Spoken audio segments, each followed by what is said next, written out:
যেভাবে লেখা আছে সেভাবেই পড়ছি। আসসালামু আলাইকুম প্রিয় ভাই এবং সম্মানিত লিসনার্সগণ, আশা করি সবাই ভালো আছেন। আমার নাম জুবাইর, আমার বাড়ি বরিশাল পটুয়াখালী জেলায়, এখন বাংলাদেশে অবস্থান করছি। আজ আমি আপনাদের জন্য নিয়ে এসেছি আমারই সব থেকে কাছের বন্ধুর জীবনে ঘটে যাওয়া একটা মর্মান্তিক ঘটনা, কালো জাদুর নির্মম পরিণতির ঘটনা। আপনারা বুঝতে পারবেন কালো জাদুর ভয়াবহতা সম্পর্কে। ঘটনাটি আমি শুনেছিলাম, চোখের পানি ধরে রাখতে পারেনি। আপনাদের হয়তো মনে আছে 781তম পর্বে এবং 765তম এপিসোডে প্রচার হওয়া ঘটনার লেখক ছিল জাবির, আমার সব থেকে কাছের এবং সব থেকে বিশ্বস্ত বন্ধু, যাকে আমি চোখ বন্ধ করে বিশ্বাস করি। কথায় আছে, বিপদে প্রকৃত বন্ধুর পরিচয় পাওয়া যায়। আমি পেয়েছি সে বন্ধুর বিপদের পরিচয়, কিন্তু যখন আমার পালা আসলো তখন স্বার্থপরের মতো আমি ওর থেকে অনেক দূরে চলে আসি। এর জন্য আমি নিজেকে কোনোদিন ক্ষমা করতে পারবো না। জাবির এবং আমি একসাথে কম্বোডিয়াতে এসেছিলাম। 1 বছর পরে জাবির এবং ফ্যামিলি কিছু সমস্যার কারণে বাংলাদেশে চলে যায়। এরপর পরবর্তী 1 বছর ওর সাথে আমার কোনো দিনই যোগাযোগ হয়নি।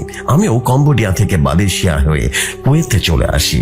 1 বছর পর যখন আমি বাংলাদেশে আসি তখন আমি সর্বপ্রথম আমার সেই কাছের বন্ধু জাবিরের খোঁজে বেরিয়ে পড়ি। আর তখন আমার জীবনে আসে এক মর্মান্তিক ঘটনা, যেটা শুনে আমি নিজের চোখের পানি ধরে রাখতে পারিনি। আমি সম্পূর্ণ ঘটনা জাবিরের ভাষায় বলছেন জাবির, জুবাইর, তুই তো জানিস মায়ের ভালোবাসার কাছে দুনিয়ার সকল কিছুই কিন্তু তুচ্ছ। মা মানে সন্তানের জন্য জান্নাত, মা মানে সন্তানের দুনিয়া। কিন্তু যে মা 10 মাস 10 দিন তার সন্তানকে পেটে ধারণ করে, এই দুনিয়াতে নিয়ে এসেছে, বছরের পর বছর লালন পালন করে বড় করে তুলেছে, কিভাবে সেই সন্তানের জীবন শেষ নিজে ধ্বংস করতে পারে? তখন আমি জবাব দিলাম, কোনো মা তার সন্তানের খারাপ কেন চাইবে? কোনো দিন তো চাইবে না। তখন জাবির বলল, তাহলে আমার সাথে কি করলো এটা? তখন আমি বললাম, দেখ ভাই, আমি এখনো কিছু জানি না, তুই আমাকে কিছু বল, কি হয়েছে এই বছরে। তখন জাবির বলল, তুই তো আমার একমাত্র বন্ধু, তোকে তো বলতেই পারি, ভরসা করে বলছি, কাউকে কিছু বলতে পারবি না। তখন আমি বললাম, সমস্যা নেই। এরপর জাবির 1 বছর তার সাথে ঘটে যাওয়া ঘটনাগুলো বলতে শুরু করলো। বলছেন জাবির, এই ঘটনার সূত্রপাত হয় 2021 সালে, যখন আমরা 10ম শ্রেণীর ছাত্র ছিলাম। আমার স্ত্রী অস্ট্রেলিয়ার কথা তো তোর মনে আছে, তাই না? তখন আমি বললাম, হ্যাঁ, অস্ট্রেলিয়ার কথা তো মনে আছে। তখন জাবির বলল, ও কিন্তু আমার সাথে সাধারণভাবে সম্পর্কে জড়ায়নি, আমাকে বাধ্য করেছিলাম আমার সাথে সম্পর্ক করতে। তখন আমি বললাম, ঠিক বুঝলাম না, তুই কি বলছিস বলতো? তখন জাবির বলল, শোন তাহলে, আলিয়া যখন আমাদের স্কুলে প্রথম আসে, আর যখন আমি আলিয়াকে প্রথম দেখি তখন আমি ওকে অনেক পছন্দ করে ফেলেছিলাম। এরপর ওর সাথে বন্ধুত্ব করলাম। আমাদের বন্ধুত্বটা একটা পর্যায়ে ভালোবাসায় পরিণত হয়। খুব স্বাচ্ছন্দ্যে আমাদের দিন কাটতে লাগলো। খুব ভালোবাসতাম আমি ওকে, এতটাই ভালোবাসতাম আমি যে ওর জন্য যে কোনো কিছু করতে পারতাম। আমি ভেঙে পড়ি সেদিন, যেদিন আমি নিজের চোখে আলিয়াকে অন্য এক ছেলের সাথে দেখি, কিন্তু আমি বুঝতে পারিনি যে ছেলেটি আসলে কে ছিল। আমি মনে মনে তখনই ঠিক করে নিই আলিয়াকে আমার লাগবেই, ওকে আমার জীবন সঙ্গী করব। তখন জাবিরকে আমি উদ্দেশ্য করে বলি, তোর কি ইন্দ্রনাথ তান্ত্রিকের কথা মনে আছে? তখন আমি বললাম, হ্যাঁ, ইন্দ্রনাথের কথা তো আমার খুব ভালো করে মনে আছে, খুবই জঘন্য এবং খারাপ মানুষ। তখন জাবির বলল, আমি মনে মনে ঠিক করি আলিয়াকে সারা জীবনের জন্য আমার বসে করে নিয়ে আসবো, আর কখনো ওকে ছেড়ে যেতে দিব না। এরপরে আমি ইন্দ্রনাথ তান্ত্রিকের কাছে গিয়ে আমি আমার ইচ্ছার কথা জানালাম। তখন সে আমাকে বলল, জাবির, তুই যে ইচ্ছার কথা বলেছিস সেটা আমি পূরণ করবো, তোকে ইচ্ছা পূরণ করে আমাকে খুশি করতে হবে। যেহেতু আমি এই জাদুটনার ব্যাপারে আগে থেকে অনেক কিছুই জানতাম, তাই আমি সবকিছু ভেবে চিনতে একেবারে ইয়েস করে দিলাম। তাকে জিজ্ঞেস করি, আপনাকে খুশি করার জন্য আমাকে কি করতে হবে? তখন সে আমাকে খুব মোটা অঙ্কের একটা টাকা দাবি করলো। তখন আমি তাকে বলে বসি, আমি আপনার কাছে আবারও আসবো, তবে একটু সময় প্রয়োজন আমার। আমি আগে আপনার টাকা জোগাড় করব, তারপর কাজের জন্য আসবো। এই বলে আমি সেখান থেকে চলে আসি। এরপরে আমার মাথায় ঘুরতে থাকে আমি কিভাবে টাকা পাবো এত। বেশ কিছুদিনের মধ্যেই আমি তান্ত্রিকের কথা মতো যে টাকাটা ছিল সেটা জোগাড় করে তার কাছে চলে যাই। টাকাটা পেয়ে সে বলল, আমাকে যখন খুশি করেছিস তাহলে ধরে নে তোর অর্ধেক কাজ হয়ে গেছে। তুই আমাকে সেই মেয়ের ব্যবহার করা একটা জামা, হাতের নখ এবং মাথার কিছু চুল এনে দিবি। এরপর তোকে আরো দুটো কাজ করতে হবে, সেটা আমি তোকে পরে বলে দেব। আপাতত যা যা যা বললাম সেগুলো নিয়ে আয়। এরপরে আমি আলিয়াকে ভুলিয়ে ভালিয়ে তার একটা ওড়না এবং তার নৌ জোগাড় করে ফেলি। চুল জোগাড় করতে বেশি সময় লাগেনি আমার। 4 দিন পরে আমি তান্ত্রিকের কাছে গিয়ে সেগুলো দিয়ে আসি। তখন তান্ত্রিক আমাকে বলে, পরবর্তী অমাবস্যার রাতে আমার কাছে আসবি, সেদিন তোর কাজ সম্পূর্ণ হবে। এরপর আমি পরবর্তী অমাবস্যার জন্য অপেক্ষা করতে থাকি। অমাবস্যার দিন রাতে আমি তান্ত্রিকের কাছে গেলে সে আমাকে বলে, নতুন দাফন হওয়া একটা কবর থেকে আমাকে কিছু মাটি নিয়ে আসতে হবে। তান্ত্রিক আমাকে একটা ঠিকানা দিয়ে বলে সেখানে গতকালকে একটা লাশ দাফন করা হয়েছে, সেখান থেকে যেন আমি মাটি নিয়ে আসি। এরপর তান্ত্রিকের কথা মতো মাটি নিয়ে আসার পরে তান্ত্রিক আমাকে তার ঘরের বাইরে বসিয়ে রাখে। প্রায় ঘন্টাখানেক পরে সে ঘরের ভেতর থেকে বেরিয়ে আসে। তার হাতে ছিল একটা লাল পটলি। সেই পটলিটা আমার হাতে দিয়ে বলে, এই পটলিটি তুই সেই কবরের ভেতরে থাকা লাশের মুখের ভেতরে ঢুকিয়ে দিয়ে এসব আর আসার সময় কবরটি আবারও ঠিক আগের মতো করে দিয়ে ঠিক করে দিয়ে আসবে, ঠিক আছে? কেউ যাতে না বুঝতে পারে ওই কবরটি পুনরায় ভাঙা হয়েছিল। তখন তান্ত্রিকের কথা মতো সে কাজ করার জন্য চলে যায়। যাওয়ার আগে তান্ত্রিক আমাকে কিছু সাদা পাউডার দিয়ে বলে, কবর খোঁড়ার সময় বা পট্টি লাশের মুখের ভেতরে ঢোকানোর সময় যদি জীবন্ত কিছু দেখতে পাস তাহলে এই পাউডার সেদিকে ছিটিয়ে দিবি। এরপর আমি তান্ত্রিকের কথা মতো সেই কবরের কাছে চলে আসি। কবর খুঁড়ে যে না লাশটি কাফনের কাপড় খুলবো ঠিক তখনই আমি শুনতে পাই একটি বিড়াল খুব জোরে জোরে চিৎকার করছে। আমি দ্রুত আমার কাজ শেষ করে কবরটি থেকে উঠে আসি। কবরটি থেকে উঠে আসার পরে আমি দেখতে পাই একটা সাদা বিড়াল আমার কাছ থেকে কিছুটা দূরে জোরে জোরে চিৎকার করছে। এরপর তান্ত্রিকের দেওয়া সাদা পাউডারটি বিড়ালটির উপরে ছুঁড়ে মারি, আর সাথে সাথে বিড়ালটি একটা চিৎকার দিয়ে লাফাতে লাফাতে অন্ধকারের সাথে মিলিয়ে যায়। এরপর কবরটিকে পুনরায় আগের মতো করে সেখানে দিয়ে চলে আসি। এখন শুধু ফল আসার অপেক্ষায়। এতটুকু বলেই জামির থামলো এবং আমাকে উদ্দেশ্য করে বলল, আমি ভালোবাসা এতটা অন্ধ হয়েছি যে কত বড় পাপ কাজ করার আগেও একবারও ভাবিনি, জানিস? তান্ত্রিক আমাকে বলেছিল এই প্রক্রিয়া শেষ হওয়ার 3 দিনের মধ্যে ফল আসা শুরু করবে। ঠিক 3 দিন পরে আমি লক্ষ্য করি আলিয়া আমাকে ছাড়া আর কিছুই যেন বুঝতে চাচ্ছিল না। এমন একটা অবস্থা হয়েছিল যে ওর প্রত্যেক নিঃশ্বাসে আমি শুধু আমি আর আমিও খুবই খুশি ছিলাম। কিন্তু বিপত্তিটা বাজে আমার পরিবার নিয়ে। এসএসসি পরীক্ষার পরে আমি আমার পরিবারকে আলিয়ার কথা জানিয়ে দিই, কিন্তু তারা কোনোভাবেই আমাদের সম্পর্ক মেনে নিচ্ছিল না। একে তো আমার বয়স ছিল অল্প, আর দ্বিতীয় কথা হলো আমার জন্য আরো ধনী পরিবারের মেয়ে নিয়ে আনবে। কিন্তু আমি তো নাছোড় বান্দা ছিলাম, আমি কোনোভাবে রাজি না তাদের কথায়। শেষে আমি আলিয়াকে একদিন বলি, তোমার আর আমার সম্পর্ক আর কেউ মেনে নেবে না আমাদের পরিবার। এরপর আমরা সিদ্ধান্ত নেই আমরা নিজেরাই বিয়ে করে ফেলবো, তারপর আর এত ঝামেলা থাকবে না। যে বলা সেই কাজ। তার কিছুদিনের ভেতরেই আমরা বিয়ে করে ফেলি। বিয়ে করে আলিয়াকে যখন আমার বাড়িতে নিয়ে যাই তখন আমার বাড়ির মানুষ দেখতে পায় আমি সেই মেয়েটিকে বিয়ে করে ফেলেছি। তখন তারা এটা ভাবতে এবং মানতেই পারছিল না। আমার বোন সাফ জানিয়ে দিল এই মেয়েকে বিয়ে করার কারণে তার পরিচয় দিবে না, আমার মা আমাকে ত্যায্য পুত্র করে দেবে, এসব বলছিল। আলিয়াকে আমি আমার ঘরে রেখে এসে মা বাবার কাছে গিয়ে তাদের অনেক ধরে বুঝাই। মাকে মানাতে পারলেও বাবাকে আর বোনকে কোনোভাবে মানাতে পারছিলাম না। এরপরে মা আমার সাথে আমার বাবা এবং বোনকে অনেক কষ্টে বানিয়ে নেয়। এরপরের দিনগুলো খুব ভালোভাবে কাটতে থাকে। আমি জানতাম আমার পড়ালেখা এখানেই শেষ, এখন আমাকে কিছুই করতে হবে। এরপর হঠাৎ আমি শুনতে পাই তুই বিদেশে যাচ্ছিস। তখন আমি তোর সাথে কথা বলি। তোর সাথে কথা বলার পরে আমি বাড়িতে বাবা মার সাথে এই বিষয়ে কথা বললে তারা এক কথায় রাজি হয়ে যায়। তখন মনে হচ্ছিল আমার তারা এটাই চাচ্ছিল যে আমি এই বাড়ি থেকে দূরে কোথাও চলে যাই। তখন বাবা আমাকে বলে, তুই কোনো চিন্তা করিস না, আমি জুবায়ের ও তোর বাবার সাথে কথা বলবো, ঠিক আছে? যত টাকা লাগে সব আমি দেব, বাবা মায়ের এই কথাগুলো শুনে আমি বেশ অবাক হই, কিন্তু এসব বিষয় কিছু না ভেবে আমি বাবাকে তোর বাবার সাথে কথা বলার জন্য বলি। এরপরে তো টাকা পয়সা সব তোর সাথে জমা দিই। একটা পর্যায়ে আমাদের ফ্লাইটের তারিখও চলে আসে।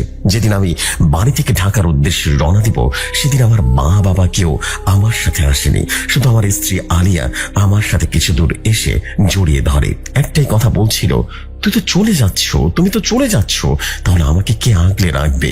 তখন আমি বলেছিলাম, তুমি চিন্তা করো না, মা বাবা তো আছে, তারাও তোমাকে দেখে শুনে রাখবে। যখন যা লাগবে আমাকে জানাবে, আমি টাকা পাঠিয়ে দিব। এরপর দেশ ছেড়ে চলে আসলাম। চলে আসি তোর সাথে স্বপ্নের বিদেশে। প্রতিদিন আমার আলিয়ার সাথে ফোনে কথা হতো। প্রায় আমাকে একটা কথা বলতো। রাতে যখন একা ঘুমাতো তখন ওর ঘরে দ্বিতীয় কোনো ব্যক্তির আনাগোনা হতো, যাকে ও দেখতে পেত না, শুধু অনুভব করত, তার নিঃশ্বাস নেওয়ার শব্দ পেত। ও মনে হচ্ছিল কেউ একজন সব সময় ওকে দেখছে, ওর উপর নজর রাখছে। আমি প্রায় এসব শুনতে শুনতে অসুস্থ হয়ে যাই। ডাক্তারের কাছে গেলে কোনো রোগ ধরা পড়তো না। শেষমেশ আমি চিন্তা করি, 1 বছরে আমি যত টাকা ইনকাম করেছি তা দিয়ে আমি বাংলাদেশে কোনো একটা ব্যবসা করে নিব। এই ভেবে 1 বছর পর আমি বাংলাদেশে চলে যাই। বাংলাদেশে গিয়ে যা দেখি তা দেখে রীতিমতো নিজেকে বিশ্বাস করাতে পারছিলাম না। আলিয়া শুকিয়ে কাঠ হয়ে গেছে, তার চোখের নিচে কালো দাগ পড়েছে, তার সৌন্দর্য ছিল ছিটা ফোটাও এখন নেই, শরীরে ক্ষত চিহ্নের দাগ। এসব দেখে আমার আর বুঝতে বাকি রইল না যে যখন আমি বাবার কাছে বিদেশে যাওয়ার জন্য বলেছিলাম, তখন সে কেন এক কথায় রাজি হয়েছিল। তখন আমি আমার বাড়ির লোকদের একটা কথা সাফ সাফ জানিয়ে দিই যে আমি আর বাড়ি থেকে কোথাও যাব না। এতদিন তারা আমার স্ত্রীর সাথে যা যা করেছে, এখন যদি এইসব আবার করার চেষ্টা করে তাহলে আমি আলিয়াকে নিয়ে আলাদা হয়ে যাব। এই কথা শুনে আমার বাবা আমার কাছে এসে অনেক অনুরোধ করে এবং ক্ষমাও চায়। নিজেরাও তো বাবা মা, তাই ক্ষমা না করে পারেনি। আলিয়ার কাছেও তারা ক্ষমা চায়। তখন আলিয়া বলে, আমি কোনোদিন আমার মায়ের ভালোবাসা পাইনি, আমার মা নেই। বাবা দ্বিতীয় বিয়ে করার পরে বাবার ভালোবাসা থেকে আমি বঞ্চিত হই। আমি চাই সবাই মিলে একসাথে বাঁচতে। সুন্দর কোনো পরিবার হোক আমাদের, সেখানে থাকবে আমার বাবা মা, আমার স্বামী, সবাই। আমার আপনাদের প্রতি কোনো রাগ অভিমান কিচ্ছু নেই। আপনারা নিজেদের ভুল বুঝতে পেরেছেন, এটাই তো অনেক। সেদিন আমিও ভেবেছিলাম সবকিছুই ঠিক হয়ে যাবে, এখন আর কোনো বাধা বিপত্তি থাকবে না, আমাদের জীবন সুন্দর হবে। এই খুশির চরম মাত্রায় রূপ নিল তখন শুনতে পাই আমি বাবা হতে চলেছি। আনন্দের বন্যা বয়ে যায় আমার ভেতরে। আমি আনন্দে আত্মহারা হয়ে আলিয়াকে জড়িয়ে ধরি। আমাদের জীবনটাকে সুন্দর করতে নতুন মেহমান আসছে, এখন থেকে সাবধানে থাকবে তুমি, যাতে নতুন মেহমানের কোনো কষ্ট না হয়। আমি এখন বাজারে যাচ্ছি, মিষ্টি নিয়ে আজকে পুরো বাড়ির মানুষকে খাওয়াবো। এরপরে আমি বাজার থেকে মিষ্টি নিয়ে এসে সর্বপ্রথম আমি আমার বাবা মায়ের কাছে গিয়ে তাদেরকে সেই খবরটা দিই, কিন্তু তখন আমার মনে হলো তারা একটুকু খুশি হয়নি। তখন আমার মা বলল, তুই তো দেশে ছিলি না, বাচ্চা যে তোর, তার গ্যারান্টি কি? এই কথা শুনে আমি যেন আকাশ থেকে পড়ি।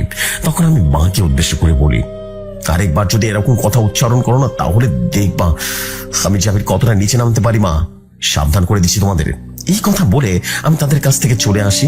বাবা মা হওয়ার আনন্দ পা যেন মাটিতেই পড়ছিল না। আমি আমাদের গ্রামের বাজারে একটা বড়সড় মুদির দোকান দিই।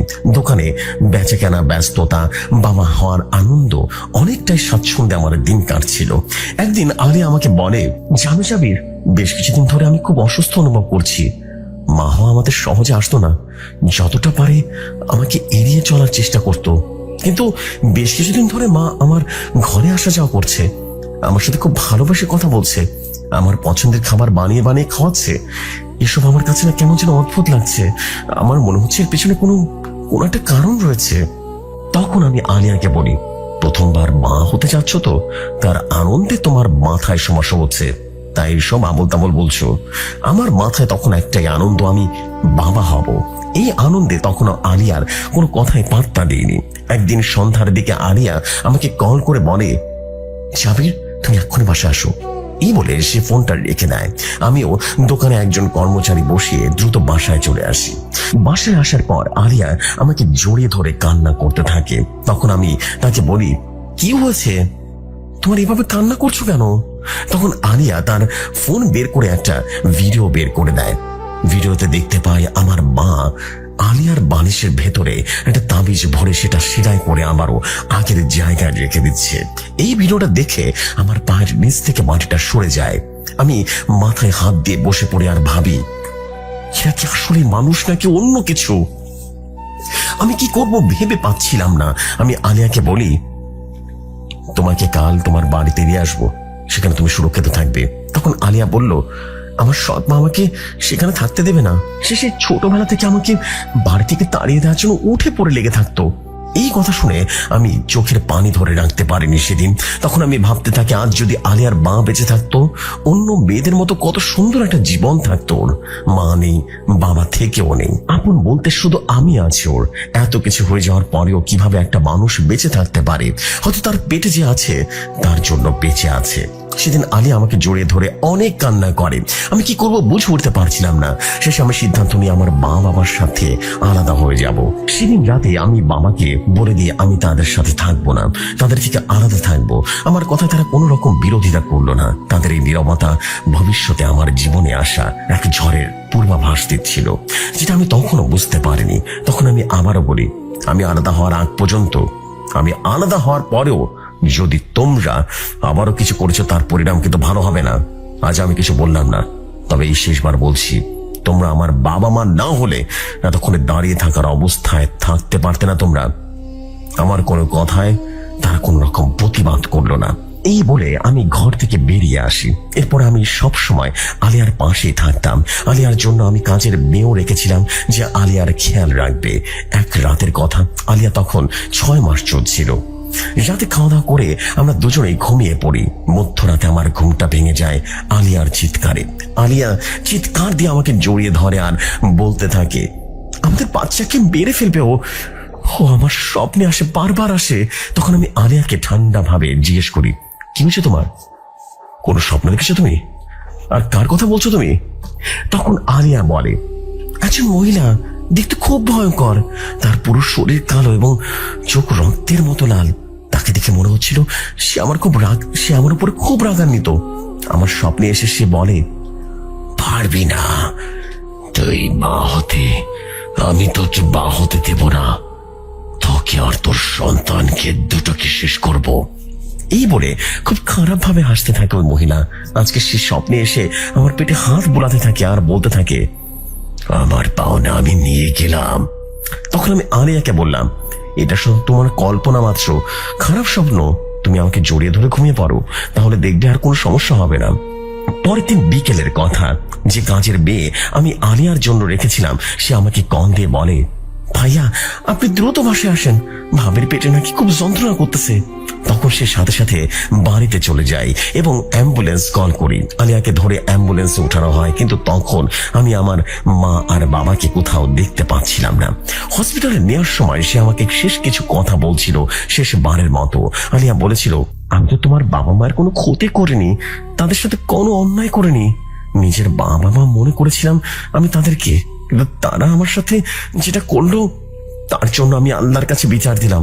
তাদের বিচার আল্লাহ তারা নিজ হাতে করবেন। আমি তো বাঁচতে চেয়েছিলাম, আমার সন্তানকে নিয়ে তোমাকে নিয়ে সুন্দর সংসার কাটাতে চেয়েছিলাম। এটা কি কোনো দোষের? আমি মারা যাব তাতে আমার কোনো দুঃখ নেই, কিন্তু আমার বাচ্চাটা কি দোষ করেছিল? সে তো দুনিয়াতে আসলোই না। আমি আমার বাচ্চাটার মুখ পর্যন্ত দেখতে পারলাম না। তাদের বিচার আল্লাহর হাতে হবে। এই কথা বলতে বলতে আলিয়ার দেহ যেন নিস্তেজ হয়ে গেল। আলিয়াকে আইসিইউতে নেওয়া হলো। কিছুক্ষণ পরে ডাক্তার বেরিয়ে এসে বলল, তোমার বাচ্চা 2 দিন আগে মারা গিয়েছে, আর তোমার স্ত্রী স্বাভাবিক মৃত্যু নয়। এর কারণ আমরা বলতে পারছি না। এই কথাগুলো শুনে আমার মুখের জবান যেন বন্ধ হয়ে গিয়েছিল। কি শুনলাম আমি? আমার ভালোবাসার মানুষটা আর নেই, আমার সন্তান আর নেই। আমি হাসবো নাকি কাঁদবো সেটা বুঝতে পারছিলাম না। আমি ধীরে ধীরে আলিয়ার নিস্তেজ দেহটির দিকে এগিয়ে যাই। আর কোনো কষ্ট নেই ওর। ও যে চিরদিনের জন্য ঘুমিয়ে গিয়েছে। ওর মুখটা দেখতে অনেক মায়াবী লাগছিল। তখন ওকে আমি শেষবারের মতো আমার বুকে নিয়ে হোঁচড়ে কান্নায় ভেঙে পড়ি। আমার আলিয়া আমাকে ছেড়ে চলে গিয়েছে না ফেরার দেশে। কিভাবে থাকবো আমি? আলিয়ার দাফনের পর পুরো 6 মাস আমি পুরো আইসোলেশনে ছিলাম। আমি আমার বাড়ি থেকে বেরই হইনি। মা এসে নতুন করে বিয়ের কথা বলতো আমাকে, কিন্তু আমি কিভাবে তাদেরকে বোঝাবো? আমি আগেও বলেছি আমি আলিয়াকে ভালোবাসতাম, আজও আলিয়াকে ভালোবাসি। দিনের পর দিন, রাতের পর রাত আলিয়ার কবরের পাশে রাত কাটাতে লাগলাম। রাতে ঘুম আসতো না আমার। রাতে গিয়ে বসে থাকতাম সে কবরের কাছে। যতটুকু সময় পেতাম ততটুকু সময় দেখতাম আলিয়া আমাকে মিষ্টি কণ্ঠে বলছে, এভাবে নিজের ক্ষতি কেন করছো জাবির? তোমার পুরো জীবন এখন পড়ে আছে, পরিশ্রম করো, জীবন থেকে আরো সুন্দর কিছু বের হবে। এভাবে ভেঙে পড়লে চলবে না। আমি দেখতে পেতাম আলিয়ার সাথে খুব সুন্দর ফুটফুটে একটা শিশু, হয়তোবা আমার সন্তান ছিল ওটা। একদিন রাতে আমি আমার শোবার ঘরে বসে আলিয়ার ছবির দিকে তাকিয়ে চোখের পানি ফেলছিলাম। তখন আমি আমার মা বাবার ঘর থেকে কিছু কথার আওয়াজ শুনতে পাই। এরপর আমি আলিয়ার ছবিটা রেখে তাদের ঘরের দরজার পাশে চুপ করে দাঁড়িয়ে তাদের কথা শুনতে থাকি। মা বাবার সাথে কথা বলছিল। ভেবেছিলাম সৈয়দ কবিরাজের কথা মতো চললে আমাদের পথের কাঁটাটা দূর হয়ে যাবে, আর আমরা আমাদের ছেলেকে নতুন কোনো ভালো জায়গায় বিয়ে দিতে পারবো। আর হলো কই, শুধু এখনো বইয়ের মৃত্যুর শোক কাটিয়ে উঠতে পারেনি। তখন আমার বাবা বলল, আরে আরে একটু অপেক্ষা করো, বয়স তোর বেশি নয়, এসব বলতে একটু সময় রাখবি, ধীরে ধীরে সব ঠিক হয়ে যাবে। এই কথাগুলো শুনে আমার মাথার ভেতরে রক্তক্ষরণ হওয়া শুরু করলো। আমি কি করব আর কি করব না সেটা ভেবে পাচ্ছিলাম না। তখন আমার মনে পড়ে যায় অ্যাম্বুলেন্সে বসে আলিয়া তার মৃত্যুর জন্য আমার বাবা মাকে দায়ী করেছিল। এরপর আমি বাড়ি থেকে বের হয়ে সৈয়দ কবিরাজের বাড়ির উদ্দেশ্যে রওনা দিয়ে দিই। আমার জানা মতে এই সৈয়দ কবিরাজ অল্প সামান্য কবিরাজি জানতো, কিন্তু এভাবে মরণ ঘাতী কালো জাদু করতে পারে এইটা বিশ্বাস ছিল না।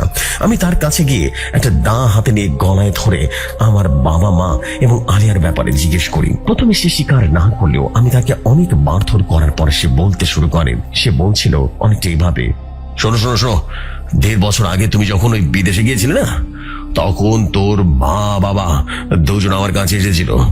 আমার কাছে এসে তোর মা বলতে থাকে, আমি আমার ছেলের বউকে বাড়ি বাড়ি ছাড়া করতে চাই। তুমি এমন কিছু করে দেখাও যাতে ও নিজের থেকে আমাদের বাড়ি থেকে চলে যায়। এখন জাবির বাড়িতে নেই, তাই তোমার এই কাজটা করতে বেশি সময় হবে না। এরপর আমি আলিয়ার ব্যবহৃত কাপড়ের টুকরো এবং অন্যান্য সামগ্রী দিয়ে এসে আলিয়ার চিন চালান করি, কিন্তু সেটি তাকে মেরে ফেলার জন্য নয়, শুধু ভয় দেখাবার জন্য। কিন্তু তাতেও যখন কোন কাজ হচ্ছিল না, এর মধ্যে তো তুই বিদেশ থেকেও চলে আসিস। তখন তোর বাবা মা আমার কাছে এসে বলে, আলিয়ার পেটে নাকি তার তোর সন্তান রয়েছে।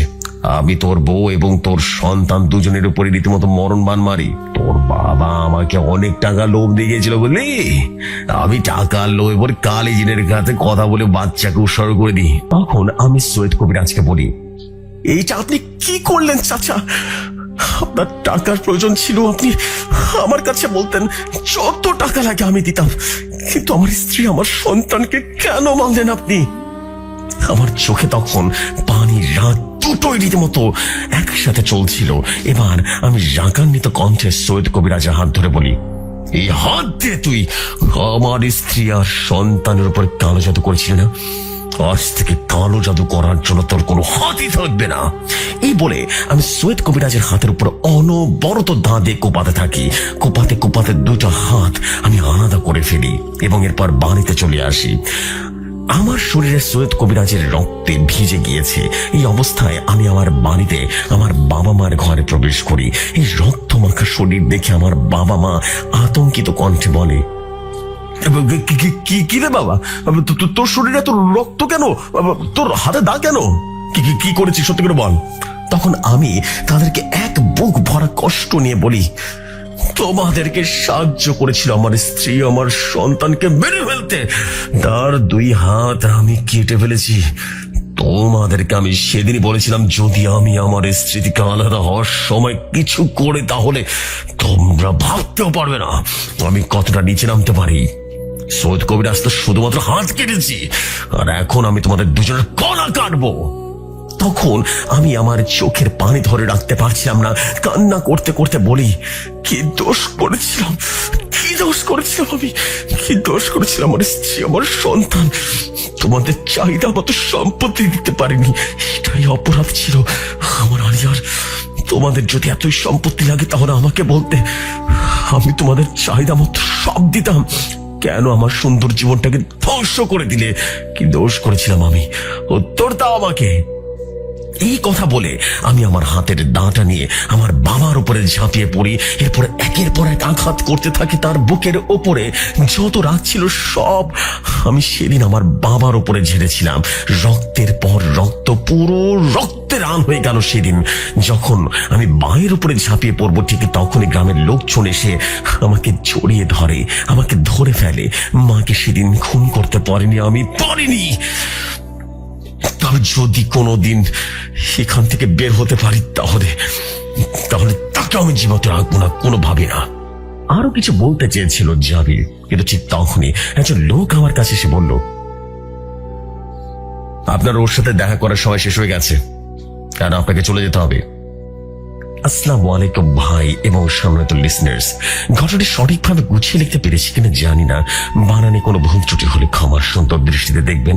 এই ঘটনাটি একদম রিয়েল একটা স্টোরির উপরে বেস করে লেখা। এই ঘটনাটি আমার ভিতরে অনেক গভীর ক্ষত তৈরি করেছে। আমি এখন বুঝতে পারি কালো জাদুর ভয়ঙ্কর পরিণতি কতটা ভয়াবহ হতে পারে। আজ আমি আমার সব থেকে কাছের বন্ধুটিকে হারিয়ে ফেলেছি। ঘটনাটি শোনার পর আমি আর আমার চোখের পানি ধরে রাখতে পারিনি। ঘটনাটির শেষ অংশ ছোট করে এখানে বলে দিচ্ছি। সেদিন জাবির ওর বাবাকে হত্যা করার পরে পুলিশ ওকে গ্রেফতার করে। এর কিছুদিন পরে অনেক বেশি অসুস্থ হয়ে যায়, যার ফলে ডাক্তাররা ওকে মানসিক রোগী বলে আখ্যায়িত করে। এরপরে ওকে একটা মানসিক হসপিটালে ভর্তি করা হয়, এখনো সেখানেই আছে। যেহেতু এই ঘটনাটি ও কাউকে বলতে নিষেধ করেছে, তাই আমি এই ঘটনার মধ্যে থাকা অনেক জিনিস রীতিমতো হাইড করেছি। কিন্তু আমি জানি আমার বন্ধু কোনো মানসিক রোগী নয়, তবে কালো জাদুর ফলে নিজের জীবনের সবকিছু হারিয়েছে। আজ সে নিঃস্ব। আমি জানি না সামনে ওর জন্য কতটা ভয়াবহ কিছু অপেক্ষা করছে, তবে যেখানে থাকুক ও ভালো থাকুক। আপনারা ওর জন্য দোয়া করবেন। লিসনার্সদের কাছে একটাই অনুরোধ, যদি কেউ এই কালো জাদুর আশ্রয় নিয়ে থাকেন তাহলে অনুরোধ করছি এমনটা কখনো চিন্তাও করবেন না। কালো জাদু ক্ষণিকের জন্য শান্তি দিলেও শান্তির বদলে জীবন থেকে মূল্যবান কিছু কেড়ে নেয়। অনেক কথা বলে ফেলেছি, আজকের মতো বিদায় জানাচ্ছি। কথা হবে পরবর্তী বৈদ্যনাথ কবিরাজের গল্পে। আসসালামু আলাইকুম সবাইকে, আমি জুবাইর বলছিলাম। ওয়ালাইকুম আসসালাম। ওয়ালাইকুম আসসালাম। জুবাইর ভাই, আপনার তো স্টোরি মাশাআল্লাহ। ওফ, আসলে কি বলবো, I don't have any idea. আমি আসলে বলার ভাষা খুঁজে পাচ্ছি না। এতটা নিখুঁত, এতটা অসাধারণভাবে কিভাবে একটা ঘটনা লেখা সম্ভব আমার জানা নেই।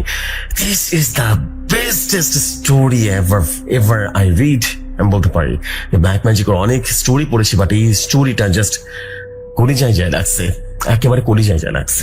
ওয়াও, ভয়ঙ্কর ছিল এবং সত্যি নির্মম ছিল। নির্মম পরিণতি হতেই হবে। একদম ঠিক আছে, আমি বলবো একদম ঠিক আছে। গল্পে যেরকম দেখিয়েছে সেটাই একদম পারফেক্ট হয়েছে, এইটাই পারফেক্ট রেজাল্ট। তুমি যেমনটা করবো সেরকম পাইতে হবে তোমার। This is beautiful man.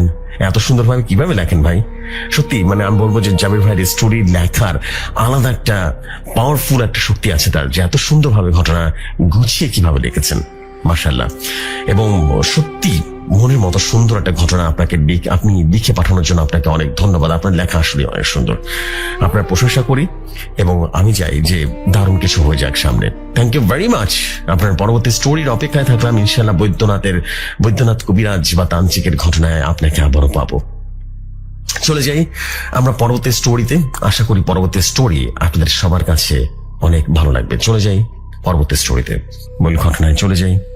হৃদয়ের গ্রামের নাম চরকান্দি। বাইরে থেকে দেখলে আর 10টা গ্রামের মতোই মনে হয়, কিন্তু এই গ্রামে পা রাখলে একটা অদৃশ্য চাপ বুকের উপরে চেপে বসে, যেন বাতাসের ভেতরে কিছুটা লুকিয়ে আছে যা শ্বাস নিতে দেয় না পুরোটা। এই গ্রামের সন্ধ্যা নামার সময় মানুষজন ঘরে ঢুকে পড়ে। একটু আগে কেউ ডাকাডাকি করে না, পুকুর পাড়ে গল্প জমে না, এমনকি কুকুরগুলো অকারণে ডেকে ওঠে না।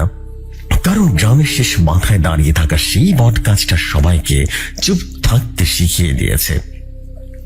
বট গাছটা এতটাই পুরনো যে তার গায়ের ছাল ফেটে ফেটে এমন হয়ে গেছে যে হাজারটা মুখ একসাথে চিৎকার করতে গিয়েও পারেনি।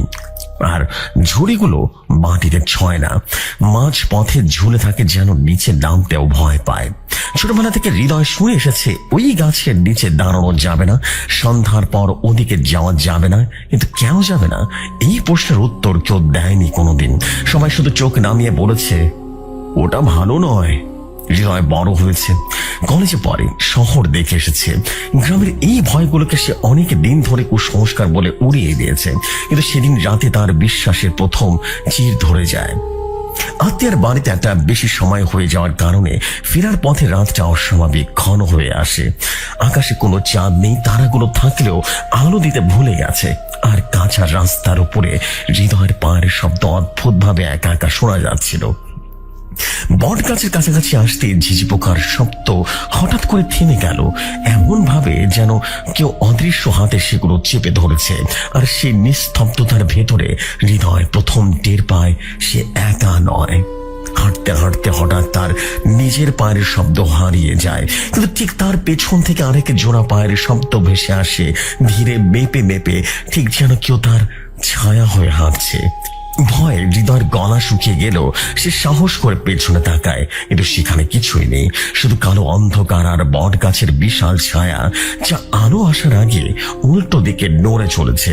ঠিক তখনই বাতাস বইতে শুরু করে, কিন্তু আশ্চর্যের ব্যাপার হলো পাতাগুলো নড়ছে না, ঝড়গুলো দুলছে না, শুধু হৃদয়ের জামা কাপড় কেঁপে কেঁপে উঠছে। হঠাৎ বট গাছের ভেতর থেকে একটা ফিসফিসানির ডাক ভেসে আসে, এমন একটা গলা যা সে ভুলতে পারবে না কোনোদিন। কারণ সেই গলায় তার শৈশব, তার নিরাপত্তা, তার ভরসা জড়িয়ে আছে। হৃদয়, এই ডাকটা তার বাবার গলা। তার বুকের ভেতরটা মুহূর্তের ভেতরে ভেঙে পড়ে, কারণ সে জানে তার বাবা এই সময় বাড়িতে থাকার কথা। অথচ ডাকটা আবারও শোনা যায়, আরো কাছে, আরো কাতর হয়ে। সে চোখ বন্ধ করে আল্লাহর নাম পড়তে শুরু করে। শরীর প্রতিটি লোম খাড়া হয়ে যায়, আর চোখ খুলতে দেখে বট গাছের ছায়া গাছের গা ছেড়ে এগিয়ে আসছে। ছায়ার ভেতরে ধীরে ধীরে একটা মানুষের মতো আবহ তৈরি হয়, কিন্তু সেগুলো কোনো মানুষের মুখ নেই, নেই চোখ বা নাক, শুধু একটা গভীর কালো শূন্যতা যা তাকিয়ে নেই, গিলে খেতে চায়। অস্বাভাবিক লম্বা আঙ্গুলগুলো তার দিকে বাড়তে থাকে, আর হৃদয়ের কানে তখন এমন শব্দ হতে থাকে যেন কেউ তার মাথার ভেতরে দেয়াল চাপড়াচ্ছে। ঠিক সেই মুহূর্তে দূর থেকে আজানের শব্দ ভেসে আসে, খুব ক্ষীণ শব্দ, খুব দূরের, কিন্তু শব্দে একটা অদ্ভুত শক্তি আছে। কারণ অপরটা থমকে যায়, আর ছায়াটা হঠাৎ করে গাছের গায়ে লেপটে পড়ে। হৃদয় তখন আরো ভাবার সময় নেয় না, সে দৌড় দেয়, প্রাণপণে দৌড় দেয়, পেছনে তাকানোর সাহস না করে শুধু জানে যদি থামে সে আর মানুষ থাকবে না। সে রাতে প্রচন্ড জ্বর আসে তার, সারা রাত প্রলাপ বকতে থাকে, ঘামতে ঘামতে শুধু একটাই কথা বলে যায়, ওটা তাকে চিনে ফেলেছে। সকালে তার মা বট গাছের দিকে তাকিয়ে অকারণে কেঁদে ফেলে। তার দাদি দীর্ঘশ্বাস ফেলে শুধু নিচু গলায় বলে ওঠে, এতদিন পর আবার শুরু হলো। কেউ আবার কিছু বলে না। আবার সবাই জানে এই গল্পের শুরু অনেক আগে হয়েছিল, আর বট গাছটা শুধু অপেক্ষা করছিল কখন তার পরবর্তী শিকার আসবে। হৃদয় জ্বর থেকে উঠেও শরীর থেকে সেই রাতটা আর নামে না, কারণ চোখ বন্ধ করলে সে দেখতে পায় বট গাছের ছায়া কিভাবে আলোকে অস্বীকার করে সামনের দিকে এগিয়ে নিয়ে এসেছিল, আর সেই মুখহীন অবরটা কিভাবে তাকে নাম ধরে ডেকেছিল, এমন এক স্বরে যেটা ভালোবাসা আর সর্বনাশা দুটোকে একসাথে মনে করিয়ে দেয়। গ্রামের মানুষ বলে কিছু জ্বর শরীরে নয়, কিছু জ্বর বংশের, আর হৃদয়ের জ্বরটা সে শরীরে নয়, তার মা প্রথম দিনই বোঝে যায়। কিন্তু কিছুই বলে না, কারণ কিছু বললে শুধু সমস্যাটা বেড়ে যেতে পারে। দাদু চুপ করে থাকতে পারলেন না, কারণ তার চোখে এখন সেই সময়টা ভাসে যেই সময় থেকে এই পরিবারে অস্বাভাবিকতা ছিল না। সেই সময় থেকে হাসিগুলো অকারণে থেমে যেত, আর কান্নার কারণে কেউ খুঁজে পেত না। রাতে হঠাৎ করে সবাই ঘুমিয়ে পড়লেও দাদি ঘুমায় না। সে বসে থাকে কুপির আলো জ্বলিয়ে, আর আলোটা যতই কাঁপে তার স্মৃতিগুলো ততই স্পষ্ট হয়ে ওঠে। সে জানে বট গাছটা শুরু নয়, এটা তো শুধুমাত্র সাক্ষী। অনেক বছর আগে যখন হৃদয়ের দাদা তরুণ ছিল, তখন এই গ্রামের জমি মানেই ক্ষমতা, আর ক্ষমতা মানেই রক্ত। কারণ যে জমি ধরে রাখবে সে বাঁচবে, আর যে পারবে না সে হারিয়ে যাবে ইতিহাসের ভেতরে। হৃদয়ের দাদা তখন প্রভাবশালী ছিল। গ্রামের লোক তার সামনে কথা বলার আগে দুবার ভাবতো। আর ঠিক সেই সময় এক রাতের মধ্যে একটা অন্যায় হয়েছিল, যেটা কেউ কোনোদিন প্রকাশ্যে স্বীকার করেনি। গ্রামের এক দরিদ্র পরিবারের মেয়ে, যার চোখ ছিল অদ্ভুত শান্তি আর ভেতরে অসম্ভব জেদ, সে জমির কাগজে সই করতে অস্বীকার করেছিল। আর সে অস্বীকারই তার জীবন শেষ সিদ্ধান্ত হয়ে দাঁড়িয়ে যায়। সেই রাতে তাকে বট গাছের নিচে আনা হয়। চাঁদ তখন এমন ভাবে লুকিয়েছিল যেমন লুকিয়েছে আরো সে হৃদয়ের রাতেও। আর বাতাস ছিল, কিন্তু পাতাগুলো নড়েনি। কেউ জানে না সে কতটা কেঁদেছিল, কেউ জানে না সে কতটা চিৎকার করেছিল।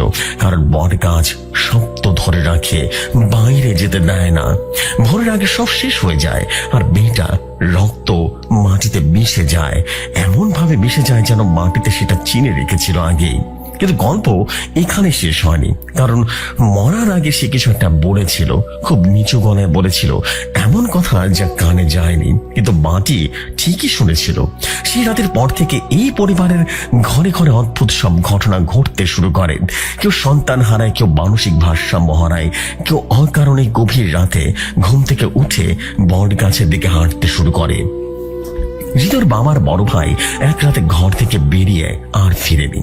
শুধু সকালে বট গাছের ঝুড়িগুলোর মাঝে তার গামছাটা ঝুলে থাকতে দেখেছিল, রক্তহীন কিন্তু ভেজা। কেউ প্রশ্ন করেনি, কিন্তু কেন? কারণ এই পরিবার প্রশ্ন করতেই শেখেনি, তারা শুধু সহ্য করতে শিখে গেছে। দাদি জানে এই সহ্য করাটাই ছিল সবচাইতে বড় ভুল। কারণ অন্যায় যখন সহ্য করা হয় তখন সেটা শিকড় গাড়ে, আর বট গাছ শিকড় ভালোবাসে। হৃদয় এসব কথা জানে না পুরোটা, কিন্তু সে বুঝতে পারে তার পরিবারের প্রতিটা মানুষের চোখে একটা চাপা ভয় আছে, এমন ভয় যা তার দিকে তাকালে বেড়ে যায়। ঠিক যেন তারা জানে এটার পরের বোঝাটা তাকে বইতে হবে। সে রাতে হৃদয়ের স্বপ্ন দেখে সে আবার বট গাছের নিচে দাঁড়িয়ে আছে, আর তার গাছের ছাল থেকে ধীরে ধীরে রক্ত গড়িয়ে গড়িয়ে পড়ছে। কিন্তু রক্ত মাটিতে পড়ে না, বরং উপরের দিকে উঠে যায় আকাশের দিকে। ঘুম ভেঙে গেলে সে দেখে তার হাতের তালুতে শুকনো মাটির দাগ, আর নখের ফাঁকে লালচে আলো কিছু। সেটা চিনতে পারে, কারণ সেটা তার রক্ত নয়। ভোরের আলো ফোটার আগে দাদি তাকে কাছে ডেকে নেয়, কাঁপা কাঁপা কণ্ঠে শুধু এতটুকুই বলে, এই বংশের পাপ রক্তে রেখা, আর বট গাছ পড়তে জানে। হৃদয় তখন প্রথমবার ভাবে হয়তো সেই রাতটা কাকতালীয় ছিল না, হয়তো বট গাছ তাকে ডাকেনি, বরং ডেকে নেওয়া শুরু করেছে। আর দূরে গ্রামের শেষ মাথায় বট গাছের ঝুড়ি প্রথমবার মাটির কাছাকাছি নেমে আসে। বট গাছের ঝুড়ি যখন মাটির কাছাকাছি নেমে আসে তখন গ্রামের মানুষজন বুঝে যায় এটার কাকতালীয় কিছু নয়, কারণ এই গাছ কখনো নিচ থেকে কিছুই করে না। সে তখনই নড়ে চড়ে বসে যখন কারো পাপ আর কারো যন্ত্রণা সমান ভারী হয়ে ওঠে।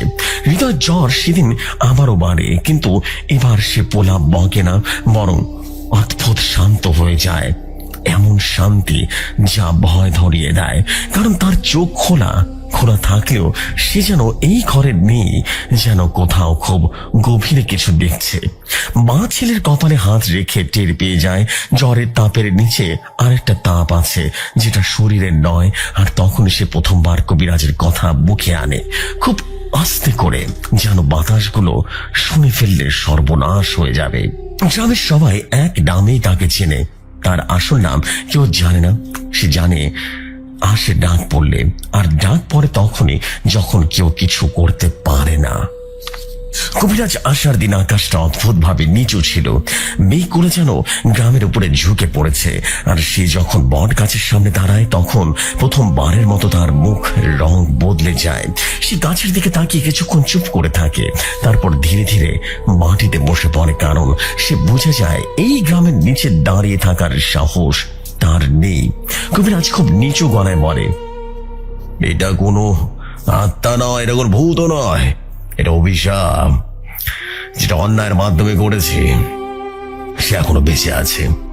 সে বলে যে মেয়েটার রক্ত এখানে পড়েছিল সে মরেনি, পুরোটা মরেনি, কারণ কিছু মৃত্যু মাটিতে ঢোকে না, তারা শিকড় ছড়িয়ে রাখে। হৃদয় তখন প্রথমবার শুনে সেই কথাটা, যেটা শুনলে যে কেউ নিজের নাম ভুলে যেতে পারে। এই অভিশাপ ভাঙা যায় না, শুধু এক জায়গা থেকে আরেক জায়গায় সরানো যায়। কবিরাজের কথায় বাড়ির বাতাস ভারী হয়ে গেল, কারণ সবাই বুঝে যায় সরানো মানে কাউকে না কাউকে নিতেই হবে, আর নেওয়ার মানে আর না ফেরা। সে পুঁথি খুলে বসে, পুঁথির পাতাগুলো কালছে, আর প্রতিটা পাতায় লেখা এমন সব চিহ্ন যেগুলোর চোখ দেখলে মাথা ঘোরে, কারণ ওই ভাষাটা মানুষের নয়, ওই ভাষা শিকড়ের।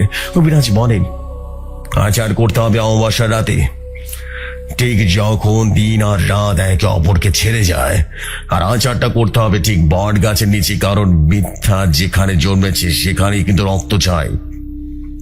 দাদি তখন ভেঙে পড়ে, কারণ সে জানে এই আচার মানে পুরনো সব দরজা আবারও খুলে যাবে, আর একবার খুলে গেলে যা বের হবে তা আর ফেরানো সম্ভব নয়। অমাবস্যার রাত নামে রীতিমতো ধীরে ধীরে, এমন অন্ধকার নিয়ে যা চোখে নয় মনে জমে এক ভয়। আর কবিরাজ বট গাছের চারপাশে সুতো বাঁধতে থাকে। প্রতিটা গিট বাঁধার সময় সে থেমে থেমে মঞ্চ পড়ে, যেন গাছের শিকড় শুনে ফেলেছে। হৃদয়কে গাছের ঠিক সামনে বসানো হয়, কারণ কবিরাজ বলে যাকে ডাকা হয়েছে তাকে সামনে থাকতে হবে, পালিয়ে বাঁচা এখানে কোনো অপশন নয়। আচার শুরু করতেই বাতাস থেমে যায়, ঝুড়িগুলো একে একে নড়তে শুরু করে, আর মাটির নিচ থেকে এমন শব্দ আসে যেন কেউ বহুদিন পর নড়াচড়া করছে। কবিরাজ কণ্ঠ রীতিমতো কেঁপে ওঠে, কারণ সে বুঝতে পারে এটা তার হিসাবের চেয়েও পুরনো, তার জ্ঞানের চেয়েও গভীর। হঠাৎ বট গাছের ছান ফেটে যায়, আর ভেতর থেকে কালো তরল গড়িয়ে গড়িয়ে পড়ে, রক্তের মতো কিন্তু গন্ধে পচা মাটি। হৃদয় তখন আবারও সেই কণ্ঠ শোনে, কিন্তু এবার তার বাবার নয়, এবার দাদারটাও নয়। সে এমন এক নারীর কণ্ঠ শুনে যার কান্নায় অভিশাপ জন্ম নিয়েছিল। কবিরাজ চিৎকার করে বলে, চুপ করো। কিন্তু শব্দ থামে না, বরং গাছের চারপাশে ছায়া রীতিমতো জমে ওঠে, একটার ভেতরে আরেকটা, ঠিক যেন একটা পরিবার। আচারের মাঝখানে কবিরাজ থেমে যায়, গ্রাম ঝরতে থাকে তার কপাল থেকে, আর সে শুধু একটাই কথা বলে, এটাকে আটকানো যাবে না, আর এটা শুধু দাম ঠিক করা যায়। হৃদয় তখন বুঝে যায় গল্পের শেষটা যেমন ভেবেছিল তেমনটা হবে না, কারণ কিছু গল্প শেষ হয় না। কবিরাজের মুখ থেকে যখন সেই কথাটা বেরিয়ে আসে, ঠিক তখনই বট গাছের নিচে দাঁড়িয়ে থাকা মানুষগুলো প্রথমবারের মতো বুঝতে পারে এবার ভয়াবহ অবস্থা শুরু হতে যাচ্ছে। রাত আরো গভীর হয়ে নামে, অমাবস্যার অন্ধকার যেন শুধু আলো কেড়ে নিতে চায় না, মানুষের ভেতরের সাহসটুকু ধীরে ধীরে খেয়ে ফেলে। আর বট গাছের ঝুড়িগুলো তখন আর ঝুড়ি থাকে না, সেগুলো অন্য কিছু হয়ে যায়। কবিরাজ বলে, এই অভিশাপ একজনের নয়, পুরো বংশের, আর বংশের পাপ কখনো একজনের মৃত্যুতে শেষ হয় না, যদি না সেই মৃত্যু স্বেচ্ছায় দেওয়া হয়, যদি না কেউ নিজের পরিচয়, নিজের ভবিষ্যৎ, নিজের সব সম্ভাবনা বিসর্জন করে না দেয়। এই কথা শোনার পর বাড়ির ভেতরে এক দীর্ঘ নীরবতা নেমে আসে, এমন নীরবতা যেখানে কেউ কারো চোখের দিকে তাকাতে পারছিল না, কারণ তাকালে বোঝা যাবে প্রত্যেকের মনে মনে হিসাব করছে এই দামে কতটা দিতে রাজি আছে। রিতার বাবা প্রথমবারের মতো মুখ খুলে বলে, এই পাপ তার বাবার, তার দাঁড়ার সময়ের, তাই এই বোঝা সে বইবে। কিন্তু কবিরাজ মাথা নেড়ে জানিয়ে দেয় যে অন্যায় জন্ম দিয়েছে সে প্রায়শ্চিত্ত হয় দুর্বলতার মাধ্যমে, আর তাই এই বংশের সবচেয়ে নিষ্পাপটাকে আগে ডাকা হয়। এই কথার পর সবার অনিচ্ছাকৃত সত্ত্বেও হৃদয়ের দিকে সবার চোখ পড়ে, আর সেই দৃষ্টির ভেতরে কোনো দয়া নেই, আছে শুধু স্বস্তি আর অপরাধ বোধের মিশ্রণ। কারণ মানুষ যত ভালো হোক, নিজের সন্তানের চেয়ে বংশের বাঁচাতে পারলে নিজেকে ক্ষমা করে নিতে পারে। হৃদয় তখন অদ্ভুত শান্তি অনুভব করে, কারণ তার ভেতরে কোথাও যেন সে আগেই জানতো এই গল্পটা তার মাধ্যমে শেষ হবে। কবিরাজ বলে, আর তো দিতে হবে না, কারণ এটা দেবতার অভিশাপ নয়, এটা মানুষের অন্যায়ের ফল, আর মানুষের অন্যায় মানুষই বহন করে চলে প্রজন্মের পর প্রজন্ম। যতক্ষণ না কেউ নিজের জীবনটা এই বংশের নামে করে নাম থেকে আলাদা করে দেয়। এই আচার শেষ করতে হলে হৃদয়কে গ্রাম ছাড়তে হবে, নিজের নাম বদলে দিতে হবে, এই বংশের সব স্মৃতি ত্যাগ করতে হবে। আর সবচেয়ে ভয়ঙ্কর বিষয়, কেউ আর কোনোদিন স্বীকার করবে না সে কখনো এই পরিবারের অংশ ছিল। দাদা রীতিমতো কান্নায় ভেঙে পড়ে, কারণ সে বুঝে যায় এটা মৃত্যু নয়, মৃত্যুর থেকেও ভয়ঙ্কর। কারণ মৃত্যু হলে মানুষ কাঁদে, কিন্তু বিস্মৃত হলে কেউ কাঁদে না। হৃদয়ের মা ছেলের কপালে হাত রাখে। সে হাত কাঁপে, কারণ সে বুঝে যায় ছেলেকে বাঁচাতে হলে ছেলেকে হারাতে হবে। আর এই সত্যটা কোনো মা সহজে মেনে নিতে পারে না। বট গাছ তখন হঠাৎ বিকট শব্দ করে ওঠে, ছাল ফেটে ফেটে যায়, আর গাছের ভেতর থেকে এমন এক গর্জন শোনা যায় যেন বহুদিনের জমে থাকা ক্ষুধা আর অপেক্ষা একসাথে জেগে উঠেছে। কবিরাজ বলে ওঠে, শেষ সময়, কারণ অভিশাপ ধৈর্য রাখে না, সে শুধু সুযোগ খোঁজে। হৃদয় যদি এখনই সিদ্ধান্ত না হয় তাহলে কিন্তু বিপদ হয়ে যাবে। হৃদয় তখন ধীরে ধীরে উঠে দাঁড়ায়, বট গাছের দিকে তাকিয়ে প্রথমবারের মতো ভয় পায় না, কারণ সে বুঝে গেছে ভয় তাকে খাচ্ছে না, খাচ্ছে অভিশাপ। সে বলে, যদি আমার চলে যাওয়াতে এরা বাঁচে তাহলে আমি যাব, কিন্তু যদি এই অভিশাপ সত্যি শেষ না হয় তাহলে আমি আবারও ফিরে আসবো না মানুষ হয়ে। কবিরাজ তার চোখের দিকে তাকিয়ে অনেকক্ষণ থাকে, তারপর নিচু গলায় বলে, কিছু চলে যাও কখনো শেষ হয় না, তারা শুধু অপেক্ষা করে। আচারের শেষ ধাপে বট গাছের গোড়ায় হৃদয়ের রক্তের ফোটায় ফোটায় পড়ে, আর মাটির ভেতর থেকে শিকড় নড়ে ওঠে এমন ভাবে যেন তারা কাউকে চিনে নিচ্ছে। হঠাৎ ঝুড়িগুলো উপরে উঠে যায়, বাতাসে ফিরে আসে, পাখিরা কোথাও ডাক দেওয়া শুরু করে, আর গ্রামের উপর থেকে সে চাপা বহারটা সরে যায়। কবিরাজ ক্লান্ত গলায় বলে, আজকের মতো থেমেছে, শেষ হয়েছে কিনা কেউ বলতে পারে না। হৃদয় সেই রাতে গ্রাম ছেড়ে দেয়, কোনো বিদায় ছাড়াই, কোনো প্রতিশ্রুতি ছাড়াই। শুধু জানে সে চলে গেছে ঠিকই, কিন্তু তার ছায়া যায়নি। আর গ্রামের শেষ মাথায় দাঁড়িয়ে থাকা বট গাছটা আবারও নিস্তব্ধ হয়ে দাঁড়িয়ে থাকে, ঠিক যেমন দাঁড়িয়ে সবকিছু আগের মতোই দেখছিল। শুধু এবার শিকড়ের ভিতরে নতুন একটা নাম গেঁথে যায়। হৃদয় শহরে পৌঁছেছে, নতুন পরিচয় নিয়ে, নতুন ঠিকানা নিয়ে। বাবার কথায়, দাদির ভয়ঙ্কর অভিশাপ আর বট গাছের ছায়া গ্রামের সীমাবদ্ধ, এটাই তার বিশ্বাস করতে চায়। কিন্তু রাত নামলে সে বুঝতে পারে সত্যকে আপনি দূরে সরিয়ে রাখতে পারবেন না, আপনি পালাতে পারবেন না। শহরের আলোগুলো উজ্জ্বল হয়ে হৃদয়কে দেখছে, প্রতিটা অন্ধকার কোণে, প্রতিটি দূরবর্তী দেয়ালের মধ্যে কিছুটা লুকিয়ে আছে। সে প্রথম রাতে ঘুমাতে বসে, চোখ বন্ধ করে, ঠিক তখনই শুনতে পায় ফিস ফিস শব্দ। হঠাৎ শোনায় একেবারে পরিচিত এক কণ্ঠ, হৃদয়। এবার সে বুঝতে পারে ছায়া শুধু গ্রামে নয়, এখন তার সঙ্গে এসেছে। হৃদয় দরজার দিকে দৌড় দেয় এবং জানালার দিকে ঝাঁপ দেয়, কিন্তু অদ্ভুতভাবে প্রতিটি পদক্ষেপে সে তার পায়ের শব্দ বাতাসে হারিয়ে যায়, আর পেছন থেকে আবার সে ফিস ফিস শব্দ আসে। নিঃশ্বাস থেমে যায়। সে ঘরের আলো জ্বালায়, চেষ্টা করে বাস্তবতাকে খুঁজে পেতে। দূরে রাস্তার আলো, লতার আলো, মানুষ, সবকিছুই স্বাভাবিক মনে হচ্ছে, কিন্তু ভেতরে কিছু ভেঙে গেছে। তার মনে হচ্ছে বট গাছ আর শহরের এসেছে, আর শহরের মাটি তার সঙ্গে খাপ খাইয়ে নিয়েছে। রাতের অন্ধকার এত ঘনীভূত হলো যে বাতাসের খোঁচাও শব্দ হচ্ছে, কিন্তু চোখ খুলে দেখলে সবকিছু স্বাভাবিক। বট গাছের ছায়া ধীরে ধীরে ঘরের মধ্যেও প্রবেশ করেছে। সে এখন বুঝতে পেরেছে সেটা। হৃদয় দৌড় দেয় বাইরে, শহরের রাস্তায়, লাইটারের নিচে, মানুষের ভিড়ের মধ্যে, কিন্তু প্রতিটি মানুষের চোখে অদ্ভুত রূপ দেখা যায়। সবার ভেতরে বট গাছের ছায়া রয়েছে, শুধু দেখা যাচ্ছে না। যে যত কাছাকাছি আসছে ততই যেন আঁকড়ে ধরছে তাকে। হৃদয় চিৎকার করে, কোনো শব্দ বাইরে পৌঁছায় না, কেউ শোনে না। শহরের বদ্ধ গলির একটা কোণে সে থেমে যায়। মাটির কিছু ভিজে আছে, লালচে কালো, যেটার তার পায়ে আটকে যায়। চোখে পড়ে রক্ত, না শুধু নয়, ইতিহাসের পদচিহ্ন।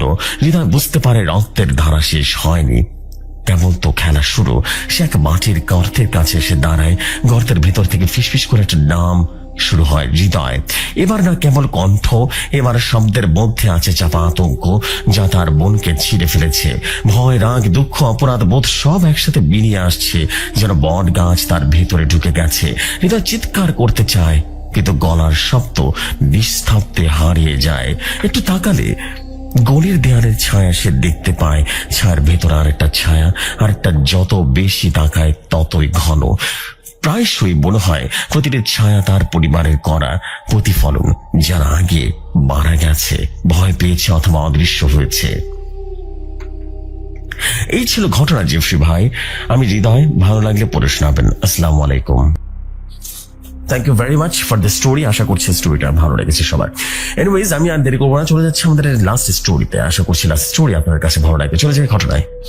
আসসালামু আলাইকুম প্রিয় যশোর ভাই, আশা করি আল্লাহর রহমতে আপনি ভালো আছেন। আমি মঞ্জুর ইসলাম, জেলা গাইবান্ধা, থানা সারাথা, গ্রাম পদুম শহর, ফকিরপাড়া, বর্তমানে সিলেটের একটি সরকারি প্রতিষ্ঠানে কর্মরত আছি।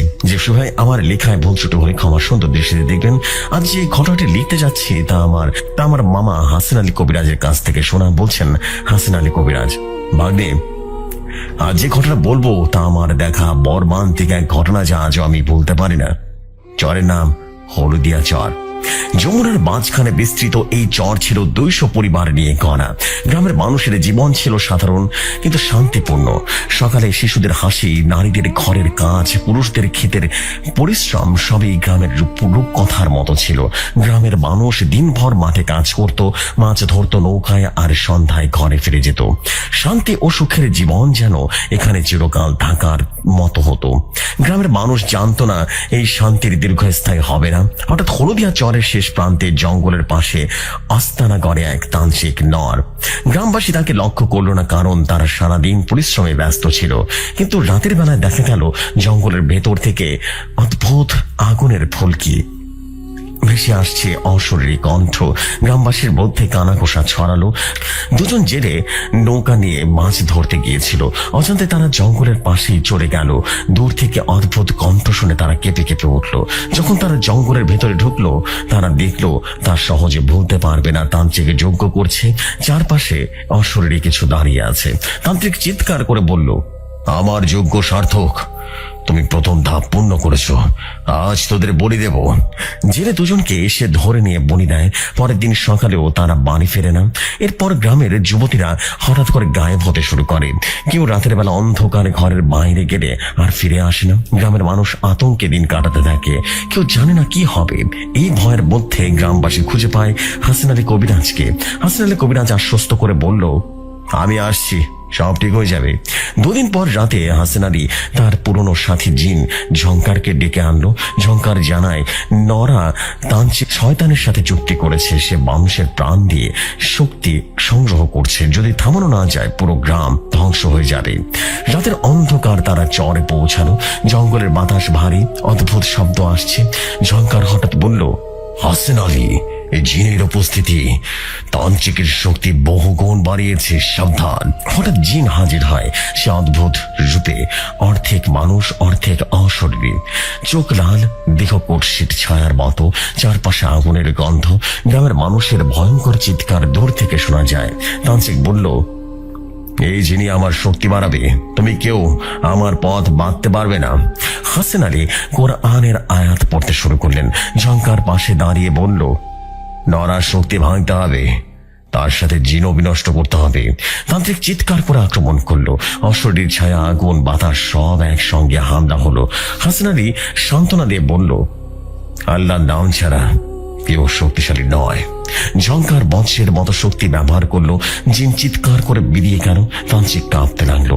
হাসিন আলী মূর্তির মতো দাঁড়িয়ে রইল আর বলল, তোর যজ্ঞ শেষ। পরের দিন সকালে গ্রামের মানুষ মৃত অবস্থায় তান্ত্রিককে পায়। নরার শক্তি রীতিমতো চূড়ান্তভাবে শেষ হলো। কিন্তু কিছুদিন পর রহস্য শুরু হলো। মূর্তির ভেতরে ঢুকানো ছিল অদৃশ্যবান কিছু জিনের শক্তি। যে কেউ যদি লোভে তা ব্যবহার করে, বিপদ কিন্তু আবারও আসবে। এদিকে গ্রামের যুবক রাজু সেই মূর্তির কথা শুনে সাহস করে। রাজুর বয়স 25 বছর, সাহসী কিন্তু লোভী। ছোটবেলা থেকেই সে নরার যজ্ঞের গল্প শুনেছে। ভয়ে মুগ্ধ মনে ভেসে ওঠে, যদি শক্তি আমার হাতে আসে আমি গ্রামের প্রভু হয়ে উঠবো। রাজু রাতের অন্ধকারে মূর্তির কাছে যায়। মূর্তির কাছে হাত রাখতেই চারপাশে অদ্ভুত অশরীরী বাতাস কেঁপে কেঁপে উঠল। অদ্ভুত কণ্ঠ শুনতে পেল। মূর্তির ভেতর থেকে বের হওয়া জিন প্রথমে তাকে ভয় দেখালো। জিনের চোখ লাল, দেহ অর্ধেক মানুষের মতো, চারপাশ অন্ধকার, আগুনের গন্ধ। রাজু হৃৎপিণ্ডটা রীতিমতো কাঁপছে, কিন্তু লোক তাকে স্থির রাখলো। রাজু শক্তি নিয়ন্ত্রণ করতে শুরু করেন, তান্ত্রিকের ক্ষমতা তার মতো শক্তি অর্জন করতে চায়। হাসান আলী এবং ঝংকার বুঝতে পারলো রাজু নড়ার শক্তি নতুন উত্তরসূরি খুঁজে পেয়েছে। রাজু যখন পূর্ণ শক্তি গ্রহণের চেষ্টা করে তখন চারপাশে আগুনের ফুলকি এবং অশরীরী কণ্ঠ, বাতাস কেঁপে কেঁপে ওঠে। অদৃশ্য ছায়া মানুষের আকৃতিতে ঘুরে বেড়ায় এবং গ্রামের লোকজন দূর থেকে চিৎকার করে শুনে।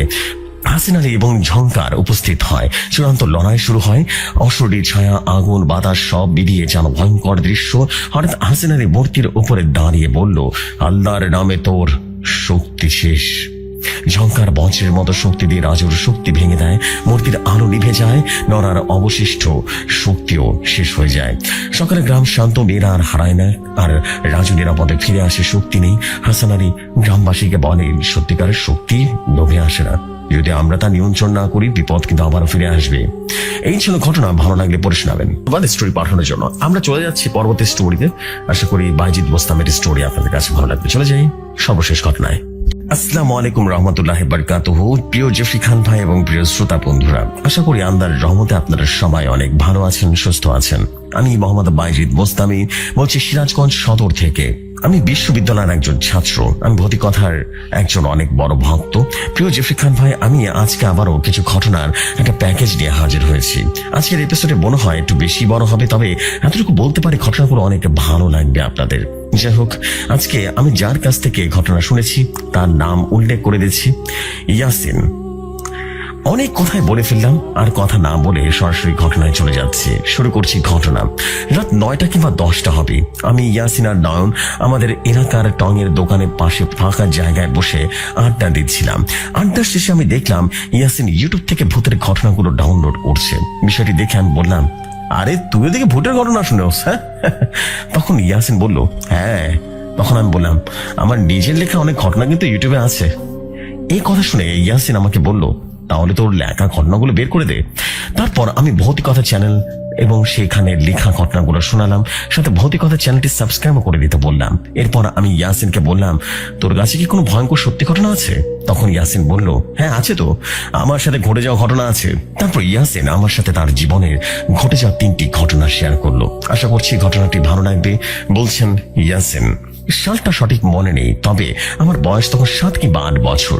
আমার বাবা আমাকে মাদ্রাসায় ভর্তি করিয়ে দেয়। আমি সানন্দে রীতিমতো মাদ্রাসায় লেখাপড়া করছিলাম। চলে গেল বেশ কিছুদিন। হঠাৎ আমার পাড়ার উপর থেকে মন উঠে গেল আমার মাদ্রাসায় পড়তেই ভালো লাগতো না। তাই আমি একদিন বাড়িতে এসে বললাম, আমি মাদ্রাসায় যাব না। বাড়ি থেকে কারণ জিজ্ঞেস করলো। আমি বললাম, আমার পড়তে ভালো লাগে না, আমি মাদ্রাসায় পড়বো না। এই কথা শুনে আমার বাবা আমাকে অনেক বকাঝকা করলেন এবং মারধর করে মাদ্রাসায় রেখে আসে। বলাই বাহুল্য, আমাকে যে মাদ্রাসায় ভর্তি করা হয়েছিল সেটা আমাদের এলাকারই মাদ্রাসা। আমাদের বাড়ি থেকে খুব বেশি দূরে নয়, মাত্র 10 মিনিটের পথ।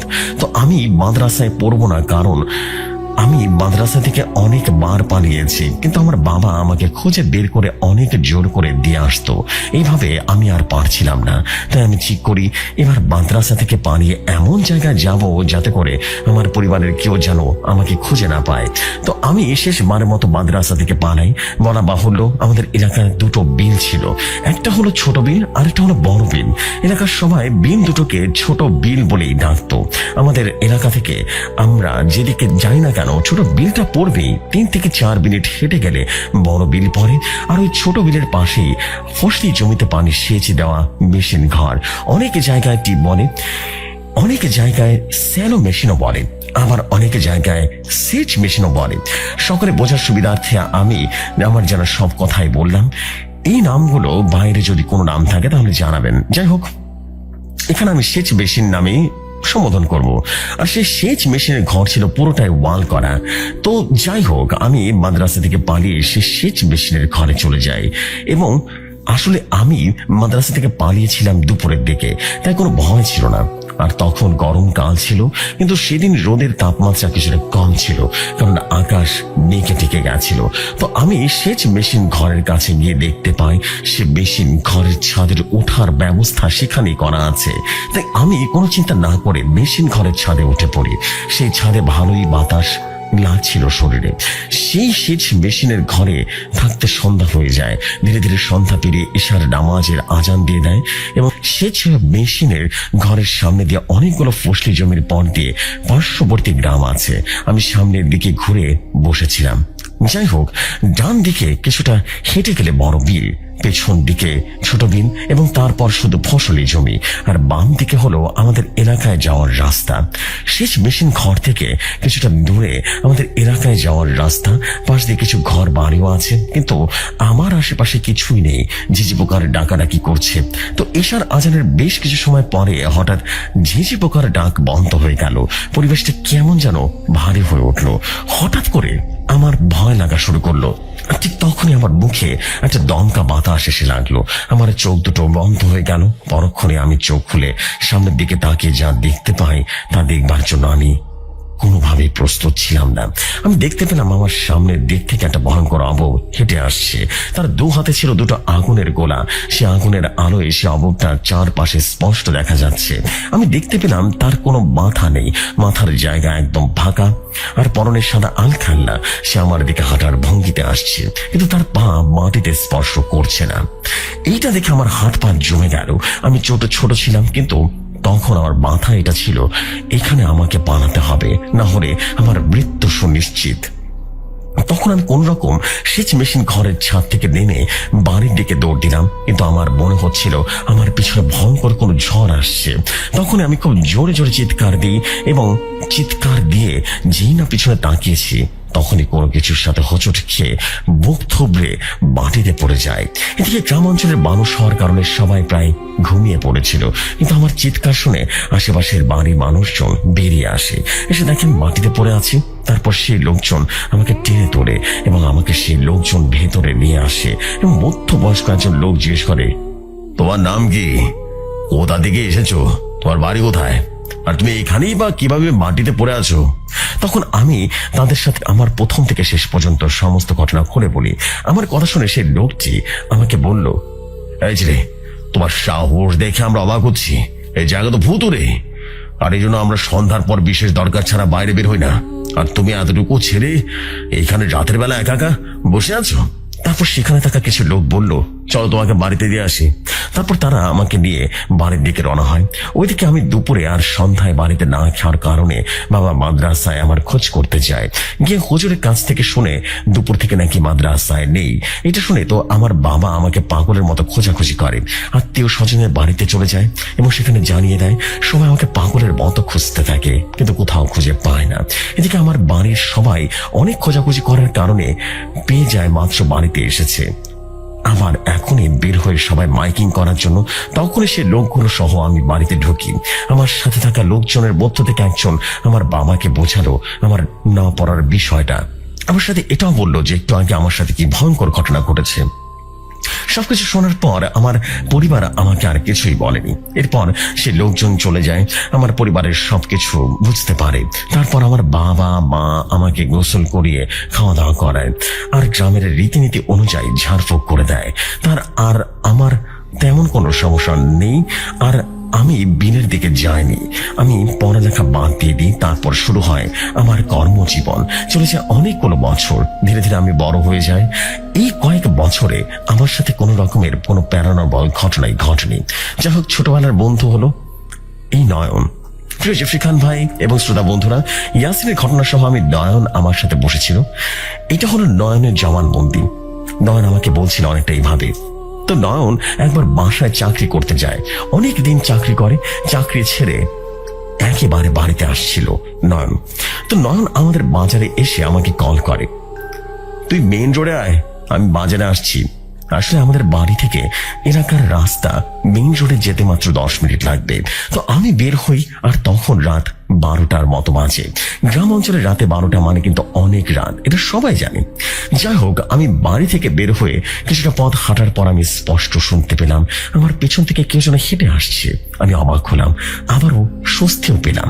আর আমি পেছনে তাকালাম, কিন্তু আমি কাউকে দেখলাম না। অনেকটা অবাক হলাম, কিছুটা ভয়ও পেলাম। তাই একটু হাঁটার স্পিড বাড়িয়ে দিই। আবার একটু হেঁটে যেই না সামনে গিয়েছি, আবারও শুনতে পেলাম আমার পেছন থেকে কেউ একজন আগের মতো করে খুব দ্রুত হেঁটে আসছে। আমি আবারও পেছনে তাকালাম, কিন্তু কিছুই দেখতে পেলাম না। তারপর আমি আবারও হাঁটার স্পিড আগের থেকে আরো বাড়িয়ে দিলাম। ঠিক তখন আমি শুনতে পেলাম আমার পেছন থেকে মনে হচ্ছে কেউ ঝড়ের বেগে ছুটে আসছে। এটা শুনে আমি আর পেছনে তাকানোর সাহস পেলাম না। দিলাম একটা দৌড় এবং এক দৌড়ে বাড়ির মেইন গেটের সামনে চলে আসি। গিয়ে দেখি নয়ন আমার জন্য রাস্তায় দাঁড়িয়ে আছে। আমি নয়নকে কিছু বললাম না, ওর সাথে দুটো ব্যাগ ছিল। যেহেতু আমার বাড়ি আর নয়নের বাড়ি পাশাপাশি ছিল, তাই আমরা যে যার মতো নিজেদের বাড়িতে চলে যাই। পরে নয়নকে আমি ঘটনাটা খুলে বললাম। এরপরে কেটে যায় বেশ কিছুটা দিন। আমার সাথে তেমন কোনো ঘটনা ঘটেনি। একটা সময় আমার বিয়ে হয়ে যায়। বিয়ের পর দিন মোটামুটি ভালোই চলছিল আমার। চলে গেল আরো 1.5 থেকে 2 মাসের মতো। তো একদিন আমার বাবা মা আমার নানু বাড়িতে চলে যায়। গিয়ে আমাকে কল দিয়ে বলল সেদিন আর বাড়িতে ফিরতে পারবে না। আমিও বললাম আচ্ছা ঠিক আছে। বাড়িতে শুধু আমি আর আমার স্ত্রী। যেহেতু গ্রাম অঞ্চলে মানুষ আমরা, তাই রাতে তাড়াতাড়ি খেয়ে দিয়ে শুয়ে পড়ি। রাত আনুমানিক 10টা কিংবা 11টা হবে। আমরা জেগেছিলাম। ঘরের বাইরে মানে বাড়ির ভেতরে লাইট জ্বলছে। আমাদের ঘরগুলো টিনের ঘর। তো হঠাৎ আমার চোখ গেল টিনের নিচের দিয়ে, রীতিমতো ঘরের বাইরে। আমি দেখলাম একটা কালো ছায়া বাড়ির ভেতরে ঘোরাঘুরি করছে। দেখে কিছুটা বোঝা যাচ্ছে ছায়াটা কোন মানুষের অভাব। আমি তখন অনেকটা অবাক হলাম। আমাদের বাড়ির চারপাশে দিয়ে যাচ্ছে ছায়াটা, এমন ভাবে ঘোরাঘুরি করছে। আমি মেন গেটটা বন্ধ করে দিই, তাহলে আমরা সেই গেটটা না খোলা পর্যন্ত কেউ বাইরে ঢুকতে পারবে না। এর আরো একটা কারণ হলো আমাদের বাড়ির সবগুলো ঘর এবং বাড়ির চারপাশ হাফ ওয়াল। এদিকে নতুন বিয়ে করেছি, বাড়িতে কেউ নেই, যার কারণে আমি সারাদিন বাড়ি থেকে বের হইনি। সারাদিন আমাদের বাড়ির ভেতরে তেমন কাউকে আসতেও দেখিনি। আসলে এই ছায়াটা কার, কৌতূহল সামলাতে না পেরে দরজাটা ফাঁক দিয়ে বাইরে তাকালাম, কিন্তু কই বাইরে তো কেউ নেই। কাউকে দেখতে না পেয়ে যেই না বিছানায় গিয়ে শুয়েছি, ঠিক তখনই শুরু হলো পাশের রুম থেকে আওয়াজ। কেউ যদি হাত ভর্তি চাউল নিয়ে ওপর থেকে কোনো স্টিলের থালা বা পাতিলের উপরে ফেলে, তাহলে এই যে শব্দটা হবে, ঠিক সেই শব্দ আসছিল পাশের রুম থেকে। পরক্ষণে শুরু হলো ঘরের চালের উপর একটা আওয়াজ আসা। মনে হচ্ছিল কেউ ঘরের চালে হাঁটাহাঁটি করছে। খুব জোরালো আওয়াজ হচ্ছিল। আমি আর আমার স্ত্রী বুঝতে পারলাম আমার সাথে যা ঘটছে তা স্বাভাবিক নয়। তাই আমরা ঠিক করলাম বাড়ি থেকে বের হয়ে দৌড়ে আমার চাচার সাথে কথা বলবো, কিন্তু তা স্বাভাবিক নয়। তা আমরা ঠিক করলাম বাড়ি থেকে বের হয়ে চাচার বাড়িতে যাব। গিয়ে তাদেরকে চাচাকে ডাকবো। বলা বাহুল্য, আমরা যে চায়ের দোকানে বসে ঘটনাটা শুনছিলাম সেটাই মূলত ইয়াসিনের চাচার দোকান। আর সেখানে ইয়াসিনের চাচার বাড়ি। ইয়াসিনদের বাড়ি থেকে তার চাচার বাড়ির দূরত্ব পায়ে হেঁটে থেকে মাত্র 1.5 মিনিটের পথ। আর দৌড়ে গেলে 20 সেকেন্ডও লাগবে না। এখানে আরো একটা বিষয় হলো, ইয়াসিনের চাচা আর ইয়াসিনের মা এরা দুজনেই আপন 2 বোন। মানে ইয়াসিনের বড় চাচা ইয়াসিনের আপন বোন খালাকে বিয়ে করেছে। তো যাই হোক, ঘটনা ঘটার দিন ইয়াসিনের নানি ইয়াসিনের বাড়িতে এসে ইয়াসিনের মা বাবাকে তার বাড়িতে পাঠিয়ে দেয় বিশেষ কোনো প্রয়োজনে। আর যেহেতু ইয়াসিনের চাচি ইয়াসিনের বড় খালা আর ইয়াসিনের নানির বড় মেয়ে, তাই ইয়াসিনের নানি ইয়াসিনের চাচির বাড়ি গিয়ে থাকে। যার কারণে ইয়াসিনদের বাড়িতে ইয়াসিন আর তার স্ত্রী ছাড়া আর কেউ ছিল না। ঘটনায় ফিরছি। তো যে ভাবা সেই কাজ। আমি আর আমার স্ত্রী রীতিমতো ঘরের দরজা খুলে ভয় ভয় বাড়ির মেইন গেটের কাছে গিয়ে দেখি মেইন গেট খুলে আমি আর আমার স্ত্রী এক দৌড়ে আমার চাচার বাড়িতে চলে যাই। গিয়ে তাদেরকে ডেকে তুলে সবকিছু খুলে পড়ি। আমাদের সবকিছু শুনে এবং আমাদের ভয়ের তো চেহারা দেখে আমার নানি বলল, চল আমি তোদের সাথে থাকবো, দেখি কত বড় ভয় দেখাতে পারে। তারপর আমি, আমার স্ত্রী আর আমার নানি, আমরা 3 জন মিলে আমাদের বাড়িতে চলে আসি। আসার পর আমাদের পাশের রুমে আমার নানি গিয়ে শুয়ে পড়ে। আসলে আমাদের পাশের রুমটা অনেক বড়, আর সেই রুমে মূলত আমার বাবা মা থাকতো। আমাদের পাশের রুমে থাকার বেড বিছানা আছে 2টা। যাই হোক, আমি আর আমার স্ত্রী আমাদের রুমে গিয়ে শুয়ে পড়ি এবং ঘুমিয়েও পড়ি। হঠাৎ ঘরের টিনের বেড়ায় সজোরে থাপ্পড় মারার ভয়ঙ্কর শব্দে আমার আর আমার স্ত্রীর ঘুমটা ভেঙে যায়। ঘুম ভাঙার পর আমরা শুনতে পাই পাশের রুম থেকে নানি বলছে, চলে যা, তুই যে আশা এসেছিস তা কখনো পূরণ হবে না, চলে যা বলছি, চলে যা। আমার নানি আর নাতি বউকে যদি একবারও ভয় দেখাস তাহলে কিন্তু তোর খবর আছে। এসব শুনে আমার স্ত্রী আমাকে বলল, চলো পাশের রুমে যাই। নানিকে মনে হয় বোবায় ধরেছে। নানি হয়তো ঘুমের মতো উল্টাপাল্টা বলছে। আমার স্ত্রীর কথা শুনে আমি আর আমার স্ত্রী পাশের রুমে চলে যাই। গিয়ে দেখি নানি জেগেই আছে। আমি নানিকে জিজ্ঞেস করলাম, কি হয়েছে? নানি আমাকে বলল, কিছু হয়নি। তারপর নানিকে আর কিছু না বলে সেই রুমে আর বিছানায় গিয়ে আমি আর আমার স্ত্রী শুয়ে পড়ি। তারপর আমাদের সাথে আর কোনো সমস্যা হয়নি। সকালে নানি আমাদেরকে ডেকে বলল, কাল রাতে এই বাড়ির আশেপাশে থাকা পিশাচিনী এসেছিল তোদের ক্ষতি করতে, কিন্তু আমার জন্য পারেনি, আমি তাকে তাড়িয়ে দিয়েছি। তারপর নানি তার নিজের বাড়িতে চলে যায় আর আমার মা বাবাও আমাদের বাড়িতে চলে আসেন। তারপর আমি আর আমার মাকে সমস্ত ঘটনা খুলে পড়ি। মাকে সবকিছু বলার পর মা আমাকে একটা ভয়ঙ্কর তথ্য দেয়। মা বলে, আমার এক রাতে প্রচন্ড পরিমাণে পানি পিপাসায় ঘুমটা ভেঙে যায়। তো আমি রীতিমতো ঘুম থেকে উঠে পানি আনার জন্য যাই।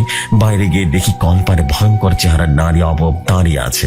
আমার মা আমাকে এতটুকু বলেছিল, সে অবয়বটি দেখতে কেমন যেন ছিল, বিবরণ দেওয়া যায়নি আমাকে। আর সে অবয়বটি দেখার পর আমার মা আসলে কি করেছিল এই বিষয়ে আমাকে কিছুই বলেনি। সে মনে করেছিল হয়তোবা আমি ভয় পাবো এই কারণে। প্রিয় জিফরি খান ভাই এবং শ্রোতা বন্ধুরা, এই ছিল আমার সংগ্রহ করা দুটি স্টোরি। ঘটনাগুলো অবশ্যই কমেন্ট করে জানাবেন কেমন হয়েছে। লেখার মধ্যে অনিচ্ছাকৃত ভুল ত্রুটি থাকলে অবশ্যই জানাবেন। আল্লাহ তৌফিক দিলের সামনে ভয়াবহ গ্রাম বাংলার সত্যি ভৌতিক ঘটনা নিয়ে হাজির হব। আমার জন্য দোয়া করবেন। আপনাদের জন্য দোয়া রইল। আপনারা ভালো থাকুন, সুস্থ থাকুন, মোস্ট ইম্পর্টেন্টলি ভৌতিক কথার সাথে থাকুন। প্রিয় জিফরি খান ভাই, আমার কাছে ইতিমধ্যে আরো কিছু ঘটনা এসছে, যার মধ্যে প্রথমটার নাম হচ্ছে শ্মশানের আদমখোর আর দ্বিতীয়টির নাম জলপিশাচ। এই দুই ধরনের সবচেয়ে ভয়ঙ্কর ঘটনা।